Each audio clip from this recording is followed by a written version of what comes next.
Hey you guys, it's Sussan Mourad here with Clevver News, and Meghan Markle just broke her silence on the tragic death of George Floyd during a virtual commencement speech for her former high school in Los Angeles.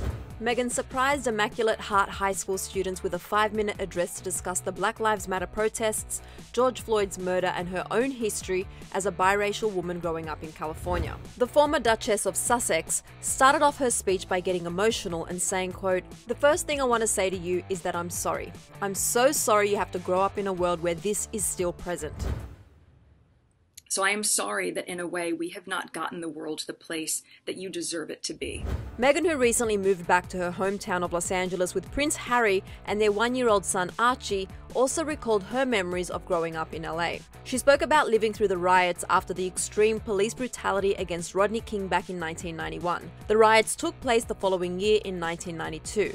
After 3 of the 4 police officers involved in the incident were acquitted and the jury failed to reach a verdict on the 4th. Within hours of the acquittals, the 1992 Los Angeles riots started. If you don't know much about the riots or what happened to Rodney King, there's a great documentary called LA 92 on Netflix that explains all the events. Meghan said, quote, "I was 11 or 12 years old and it was the LA riots, which was also triggered by a senseless act of racism. I remember the curfew and I remember rushing back home, and on that drive home, seeing ash fall from the sky and smelling the smoke and seeing the smoke billow out of buildings, and those memories don't go away." But Meghan focused on the positive and how if we could rebuild then, we will rebuild now and keep trying to get better as a society because of it.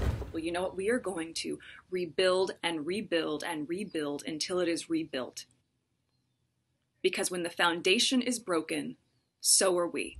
She also addressed the Black Lives Matter movement and said the names of those who have senselessly lost their lives to police violence just because of the color of their skin. I know you know that Black Lives Matter. The only wrong thing to say is to say nothing. Because George Floyd's life mattered, and Breonna Taylor's life mattered, and Philando Castile's life mattered, and Tamir Rice's life mattered. And Meghan concluded her speech with an important message for the graduating class. She said, quote, "I know that this is not the graduation that you envisioned, and this is not the celebration that you imagined, but I also know that there's a way for us to reframe this for you, and to not see this as the end of something, but instead to see this as the beginning of you harnessing all of the work, all of the values, all of the skills that you have embodied over the last 4 years, and now you channel that." She went on and said, quote, "You are going to lead with love. You are going to lead with compassion. You are going to use your voice. You are going to use your voice in a stronger way than you've ever been able to do. Because most of you are 18, or you're going to turn 18, so you're going to vote." And this certainly isn't the first time Meghan has spoken out about racial inequality. Earlier this week, a 2012 video of Meghan surfaced that was part of USA Network's Characters Unite I Won't Stand For campaign. In the video, Meghan details her past experiences with racism. My name is Meghan Markle, and I'm here because I think it's a really important campaign to be a part of. For me, I think it hits a really personal note. I'm biracial. Most people can't tell what I'm mixed with, and so much of my life has felt like being a fly on the wall. And Meghan also discussed being the subject of offensive jokes and even recalled a time when her mum was called a racial slur. And so some of the slurs that I've heard, or the really offensive jokes, or the names, it's just hit me in a really strong way. And then, you know, a couple years ago I heard someone call my mom the N-word.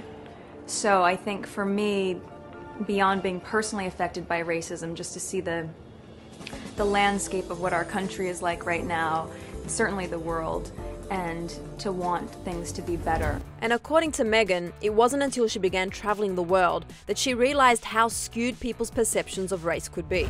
She said, quote, "Leaving LA was sort of like leaving this bubble, where I was used to everything and had been exposed to everything, except for a closed-mindedness that I experienced when I traveled outside of where I was from. And I think that in doing that, it just really opened my eyes to a mentality that still exists that I thought was backdated to the days of when my grandfather moved our family from Cleveland to LA. You know, I thought that was really isolated to those days and that we were past, and sadly, they're not." And she concluded her 2012 video with, I'm really proud of my heritage on both sides. I'm really proud of where I come from and where I'm going. But yeah, I hope that by the time I have children, that people are even more open-minded to how things are changing and that having a mixed world is what it's all about. I mean, certainly it makes it a lot more beautiful and a lot more interesting. And we all know now, years later, that Meghan is the mother to her 1-year-old son Archie. And to Meghan's point, we hope we all continue to see racial equality and inclusivity going forward, because clearly the way things have been are not working. And we thank you, Meghan, for speaking up and using your voice. Here at Clevver, we also want to make it clear that we stand with our Black co-workers, friends, viewers, and everyone else impacted in this fight for change. We've linked some resources and places to donate down in the description box below,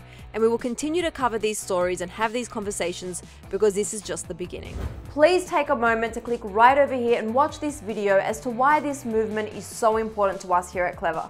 After that, keep the conversation going and let me know what you think about what Meghan had to say right here in the comment section below. I'm your host, Sussan Mourad. I'll catch you later. Bye guys.